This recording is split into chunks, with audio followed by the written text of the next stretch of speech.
Happy Halloween! It's still Halloween.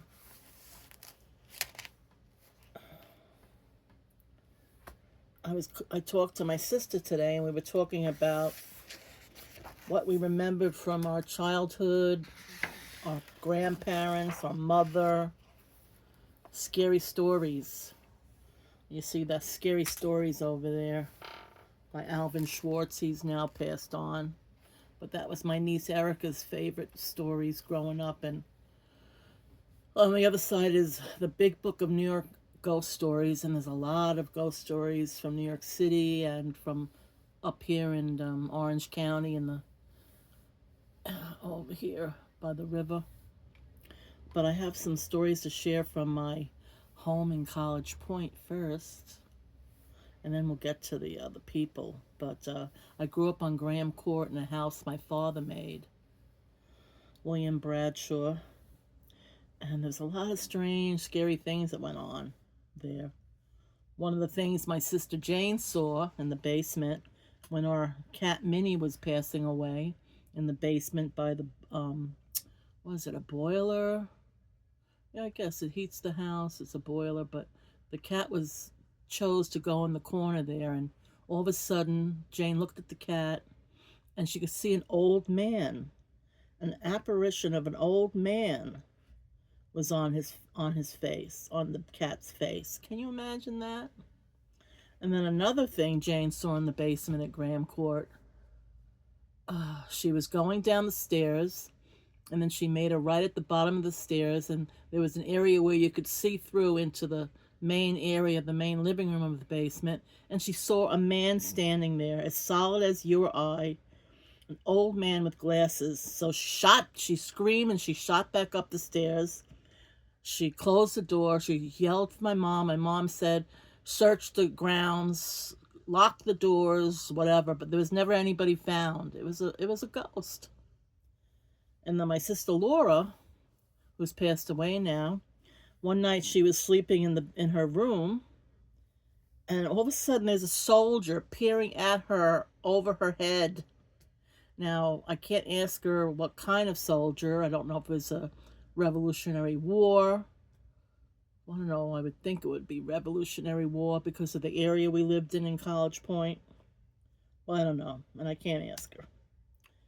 But that's, and then another time Jane saw, as she walked into the kitchen, she saw a shadow person with a hat on. It was a brimmed hat.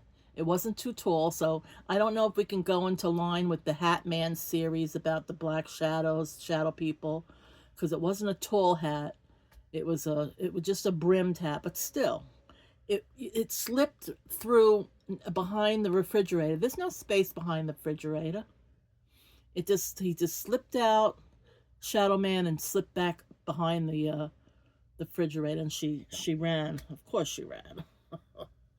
Oh my goodness. And then the weirdest thing that both my sister and my mother Gloria saw. My mother was sitting in the dining room, and we had a mirror in the corner so you could see into the kitchen, and you could see through the kitchen into the doorway that led to the hallway that led upstairs to where the tenants were. Or later on where some of us lived. Jane lived upstairs after the tenants left. And Jane was sitting on the couch, and she could see the mirror from the couch. And I guess she was talking to my mother, and all of a sudden they both saw at the same time a shadow in the hallway, and it kind of swooshed upwards. And they go, what the heck? And they didn't think anything of, well, of course they thought, what the heck was that? But the next day, the tenant upstairs, Cece, we called her Cece lovingly, Cece for auntie in Italian, but her name is Cesara Montalbano. She got a letter, no postmark at all, no stamp on it at all, from Italy, that her aunt had died. So we said, wow, the ghost postman. Go figure, That was pretty wild. Then, okay, so that's all I can remember about the house right now. I know Jane has seen a few more ghosts in that house, but we'll get that another time. The point I'm making, you have to ask your family about the stories from their lives in your home, in your grandparents' home, because one day they're going to pass away. Let's be real. And I think the stories of our family should be passed down. You can write it down, talk about it on video. It's easy as that. So that's what I'll be doing. We'll be talking about how to interview your relatives, so you can cherish the stories that you're told. Now, when my grandmother, Theodora Seal Davis, took my mother to Barbados, that's the island my grandmother was born on in the British West Indies, my mother was a teenager, and one night my mother, sometimes you sleep with your hand over the bed. I don't sleep with anything. I don't sleep with my feet hanging out. I don't sleep with my hand hanging out. But my mother did, and something grabbed her hand, and then all of a sudden she heard Mary. The name Mary was being called out, and my grandmother heard it too. And it turned out my grandmother's aunt passed away. Her name was Mary. They found that out the next day. So that was weird. That happened in Barbados. Then another thing that happened in the island next to Barbados, it's called St. Vincent, where my father was born, William Reynold Bradshaw. He was driving on the roads. Now, the roads aren't like they are around here. They're winding and narrow, and it's not a two-lane highway of any sort of 4 lanes. It's not like that back then. I'm talking 100 years ago. And all of a sudden, there's a ram in the road. One of those big sheeps with the big horns. So my father, it wouldn't move. My father wanted to get past. He was on his way, maybe to go on a date, or maybe to, I don't know, go to the bar or whatever he was doing, but it was nighttime. Might have been going home. I can't ask him because he's not alive anymore. Anyway, he did tell me he got out of the car, he grabbed the horns of the ram, and he was tussling with this big ram to get it off the road so he could keep moving with his car. And all of a sudden, the ram turned into a man. Oh my gosh. And the man ran away. If my father hadn't have said that, I wouldn't have believed it. But because my father told me that, I'll believe it. Because my father had a lot of ghost stories and weird stories. Then another time, my father, when he was growing up in St. Vincent, he was sleeping over his aunt's house, but I don't know which aunt. I have no idea if it was on his mother's side or his father's side. All I know, he woke up in the middle of the night and he saw a man standing at the end of the bed. He wasn't scared, but he fell back to sleep. And the next day he said to his aunt, he says, "Auntie, there was a man standing at the bottom of the bed." And she goes, "Well, what did he look like?" And he described the man. His aunt said, "Oh my gosh, that sounds like my dead husband." So that's pretty weird. Another time, my father told me a story where he was living in, when he came to this country, he lived with his sister in Chicago. So one of the first jobs he had was being a cab driver in Chicago. That's he had a couple of jobs in Chicago, but the one that was really interesting, and he says he had never told anyone this story. Of course, he's telling me this story on the way home from dropping off my grandmother, going down, where was it? Main Street, driving down Main Street, driving down Casina, going on Main Street to go turn left at the RKO to go back to College Front Boulevard. And he says, I was driving a cab in Chicago, and all of a sudden, I got a call. Dispatch said, pick up this guy at blank, blank, blank. He couldn't remember the address. So he gets there, and he notices it's a cemetery. So the man gets in the car. He's got his hat is pulled down over his head. He's got this big heavy coat on. It must be winter. And he mumbles the address where he wants to go. So my father knew where the address was, but he wasn't sure of it. So anyway, He's going towards the address, and then he realizes it's another cemetery. And as he turns his head to the right to look back into the back seat, the man disappears before his eyes. Well, my father said, Mary, I quit. I quit. I quit. I quit. I quit that job right away. I had enough of that one. That was pretty cool. That's for sure. And let's see, did I tell all the stories I wanted to tell today? Oh, how about my own story? Well, I guess this is my story for when to pass on. I was visiting a friend. We had been out all night, having a good time, and then I went back to his house to hang out some more. He said, I'm going upstairs to go to the bathroom. I'll be back down. Just relax, take it easy. So I'm sitting there, but I don't know why I didn't have, I don't know, there must have been a light on, but it wasn't a bright light or anything. And I could see into the dining room. So it was a living room and then a dining room.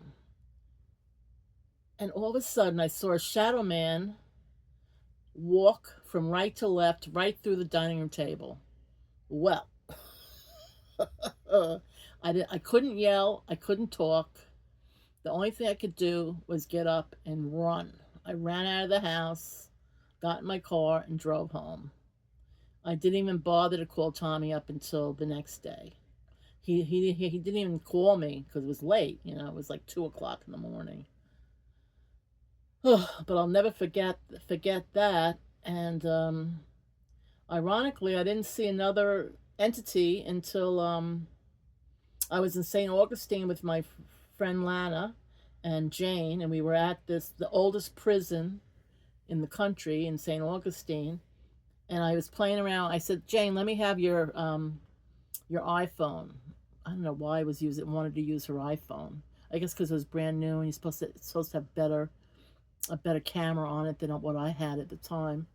And as I held the camera up to the cell, and as I pushed down the button, it illuminated the cell, and I saw 2 orbs come towards me, the size of softballs. Woof, woof. And then the picture clicked. I didn't capture it. I just saw it. And then the rest of the night, I didn't catch anything, but I saw it. So and I wasn't afraid at all. Well, maybe because I was with 30 people roaming around in this prison. Maybe that's why I wasn't afraid. But no, I don't really particularly care about seeing anything in particular. But my son Derek, he's got a whole list of things to talk about and write about and pass on to his family. He sees a lot of ghosts. I mean, I've been with him when he's seen things and I didn't see it. One time we were driving past strawberry fields in Whitestone, and he says, Mom, did you see that? I said, what? I didn't see anything. He goes, yeah, this guy came up to me with a gun in his hand. I said, Derek, and he had like a bomber jacket on. I said, Derek, I didn't see anything. So what's that about? And then another time he was walking in Chisholm's Park, or I don't know, what do they call that park now, down the end of College Point? I used to call it Chisholm's. McNeil Park is what they call it today. But he saw, in the daylight, he saw a guy walking up, and he just disappeared before his eyes, just like that. 1, 2, 3. And another time, Derek and I we were living with friends, and he could smell bacon cooking, and like in the cartoons, he was like beckoned with the smell of bacon. You could like see a trail of bacon in your mind. So he was kind of traipsing down the stairs, and all of a sudden there was like an apparition coming up towards him. He punched through the apparition, and it disappeared. He's never been fearful. He just accepts it. Good for him. And then we went to Lizzie Borden's house for the weekend, and my son was too taken over by that energy. He immediately had a headache and felt sick the whole time we were there. He did get through the tour, but the rest of the night he wasn't well. My cousin Derek and I, we stayed up all night trying to see something, hear something. I stayed up until dawn. Didn't go to sleep until the sunlight came up. I don't know. I didn't. I wasn't. I guess I was afraid. What can I tell you? But as soon as we left, within 5 minutes of driving away from that house, my son was fine. You know, so you just never can tell how you can. He's a sensitive. You just never can tell. But that's a story that to be written down to share with your family, or after everybody's gone there. Here you go. Here's another story about the family. And meanwhile, here's some pictures. There's my grandmother. We're in Barbados. She took me there. We went into we just walk up to the house, and she says, "Oh, excuse me. I grew up here. Can I show my granddaughter your home?" They let us in, and she showed me all the rooms. Oh, this is where I used to hang out with my friends growing up, and here's where I took your mother when she was a baby, and I didn't realize my mother went back there when she was a teenager too. And then there's my mother on the right with her brother, my uncle Harold, my mother's Gloria. And then on the picture of me, it's a picture of me at Christmas time with my grandmother at Graham Court. I'm hugging a doll. Boy, I guess I love that doll. In my biography by Colleen Gavin, there's a whole chapter about that doll.